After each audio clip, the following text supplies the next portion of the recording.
Hey traders, David Frost, my strategic forecast. You're here for another episode of Common Sense Market Analysis. Today is Thursday, March 16, 2023. We're looking at a daily chart of the SPY or Spider, which is the proxy for the S&P 500. What do we have on the docket today? Well, we got a lot of stuff going on, namely the big up candle from today. The S&P or SPY was up about 1.7% over $6 today.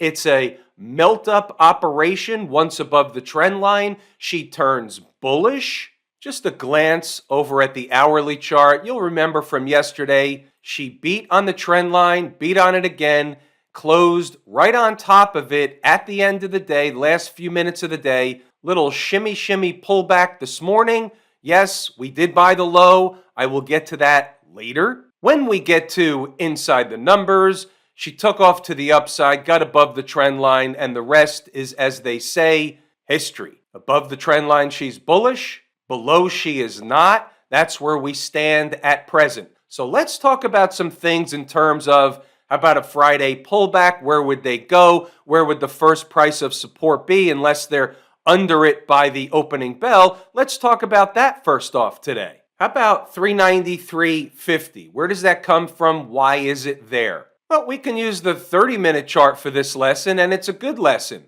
Why is that? Because the market ran up to this price, and I'm rounding it to 393.50. It's a give or take. Ran up, was summarily rejected, ran up again, stalled out for a little bit, played some games with it for couple of hours, hour and a half, and then started breaking out to the upside, ran one retest.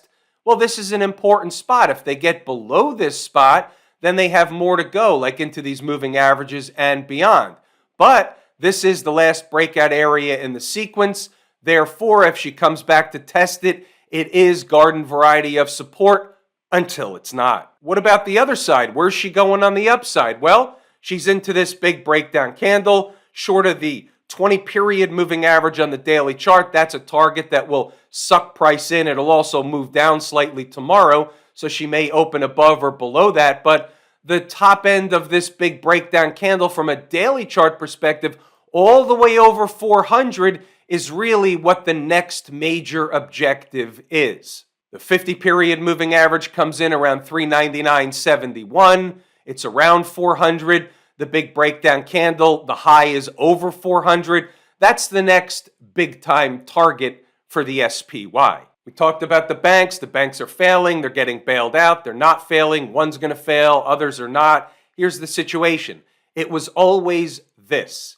Below the trend line, the banks are a problem. Above the trend line, there is no problem. Where have you heard that before? Weekly chart. Tomorrow's the close of the week. Are they going to close above or below this convergence of the 20 and 50 week moving averages tomorrow? Under normal garden variety conditions, that would send some kind of a signal to the market. Just taking a look around the horn at a couple of other charts, namely the 2-hour chart or the 120 chart, and you can see another convergence of moving averages up near 400, 399.50, a little bit higher on the 100-day moving average or the 120-period moving average. Magnetic, overhead resistance, big fat round number, garden variety stuff. How about the 240 chart? Another convergence of moving averages, 50-period and 100-period, just short of 400. Magnetic, overhead resistance. These places will suck price in. Whether they come up short the first time or they spike them through the first time, doesn't really matter. The point is they're magnetic and they will draw price in. How about inside the numbers? We had some early thoughts. Pause the video, read the notes, go back to the chart to double check the work. We're going to talk first about the bear pivot, which was 386.35. Why is that? Well, there's a method to the madness. Getting below opens a door for the bears to run some tests down lower. We don't have to worry about that, but 386.35 is something that I want you to focus on. Let's go up a little bit and see what we have as the day starts to get underway, the morning starts to mature. Trendline comes in just above 389 today. That's good to know. Yesterday's close was slightly above that, so we know one thing. They start getting above yesterday's close, 389.34. They're already above the trend line. That's bullish. Let's move on a little bit more before we go to the charts. 9:15. What do we got? They're having an early pullback operation. Here's the deal. If they pull back to 386.35, give or take, it's the front end of the zone where there will likely be a bull-bear battle and a bounce back in the other direction. We think better in pictures. Remember, that was at 9:15 a.m., that post, 15 minutes before the bell rings. Right of the vertical is today's activity. 386.35 is your trend line. This is the 9:35 candle, first candle of the day. The low is exactly what? 386.29. Think about that for a moment. All set up before the opening bell. A lot of participation inside the numbers, a lot of participation in the live room. About 25 handles before they came back down to run a back test, make a higher low. The high here is 388.96. It's just a tremendous trade early in the morning. This is the morning trade. Not going to belabor the point. Read the notes. Go back to the chart to double check the work. 9:33. Traders that bought the top end of the zone need to book profit on the bounce. They start as scalps with potential. We hold a piece, a portion, whatever a trader wants to hold for a trailing position. By 9:35, the rest is trader's choice. Pause the video, read the notes, go back to the chart to double check the work. It's all in here. You have resistance places. There were pullbacks. There were traders that took short trades in there. I'm not going to go over everything. If you want to see this real time, come over to the live room. I'm still running it on a trial basis. That will end soon, but there's a week trial. You want to check it out, come participate in the room, see what's going on, take the trial. I show inside the numbers notes each and every day. You're already familiar with that. Only had two stocks on the move today, JKS and Dell. Dell ran away, didn't do the thing. JKS did hit its entry objective. Let's take a look at that chart. We talked about this one in the live room. Unfortunately, they did this.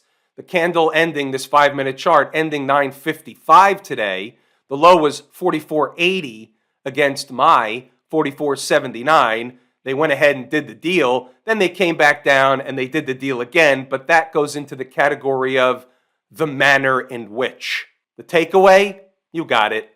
The numbers work. What's going on over in Camp IWM? Well, another big ramp, up 1.5%.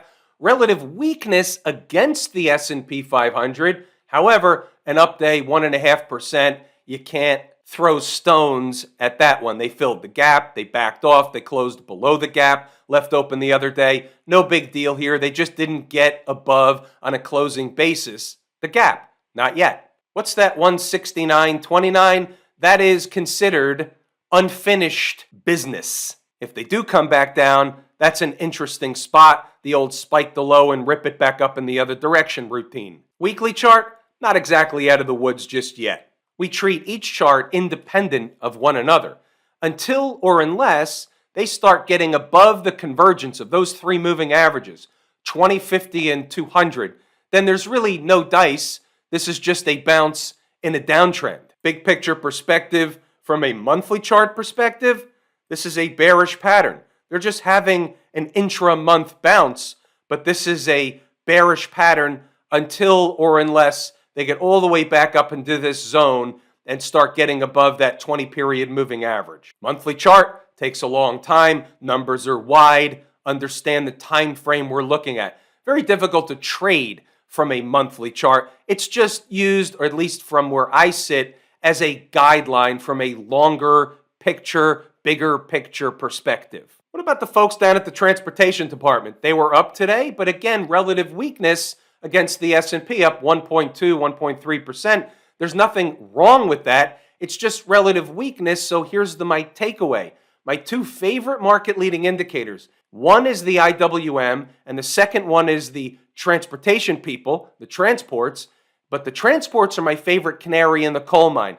The two favorite leading indicators weren't leading the market in the upward direction today. That doesn't mean they won't do it tomorrow or next week, but they're not doing it today. We take the market at face value on what's happening at present, And right now, we're not getting leadership from my two favorite leading market indicators. It's of note, it's a puzzle piece, it's on the table. What have we been talking about with the Q people?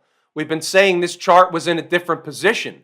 It's been bullish. Now look, above all the moving averages yesterday, today, the day before yesterday, you see what's going on here? This is bullish. It's breaking out to these recent highs. Let's put it in perspective. We've been talking about the weekly chart. This was making a bullish pattern, a pullback, eating time off the clock, consolidation, whatever you want to call it. Above these moving averages, nothing wrong with this particular weekly chart. Again, another bullish chart that we've been discussing. Doesn't matter the reason why.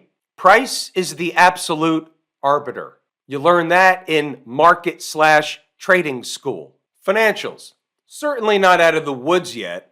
Maybe a reflex bounce. Here's your daily chart. They filled a gap, they pulled back, didn't close above the gap. Doesn't mean they won't tomorrow, but this is oversold. I hate that term, but it's been sold and sold and sold. It got taken out behind the woodshed. It gets stretched. You're in a rubber band situation, much more on the downside, and it's going to break to the next leg lower. Certainly, we can call this a bounce in a downtrend for now. There's no bull market coming in the financials until you recapture some more stuff on the upside. Again, with the monthly chart, maybe this snaps back. Maybe next month rallies up. We don't know yet, but this isn't necessarily bullish just yet. We had a retest of a 50-month moving average, and they bounced off of it. That's the only thing you need to take away from the monthly chart right now. This bullish pattern failed. This was starting to go sideways, consolidate around, and to get through that 20-month moving average. Then you came all the way down this month to run a test of the 50 or get below the 50. We don't know yet, but that's the only takeaway from the monthly chart. What about Smashmouth? We've been talking about this one too. Bullish, relative strength. This happens to be the chart of the actual SOX, or Philadelphia Semiconductor Index. I clicked the wrong signal. This is Smashmouth, but it looks identical. Same chart. We've been talking about this one. It's been bullish. We've been looking at the weekly chart, and we've been saying it's a bullish signal. It's relative strength and a good proxy for the tech space as a whole. Nothing new here. They've been consolidating under or eating time off the clock around the 100-week moving average. They're breaking to the upside. Will they finish the week above? We don't know if they'll reverse back down tomorrow. Odds favor a Friday floater. Pretty straightforward today. Everybody sees what happened. It was a melt-up operation. We caught the low of day from an inside the number perspective, and we move on to the next day. Have I told you how much I appreciate each and every one of you? Without you, these videos are not possible. That is true and accurate information. We're pulling the ripcord here today. I'm David Frost, my strategic forecast. Thanks again for tuning in to another episode of Common Sense Market Analysis.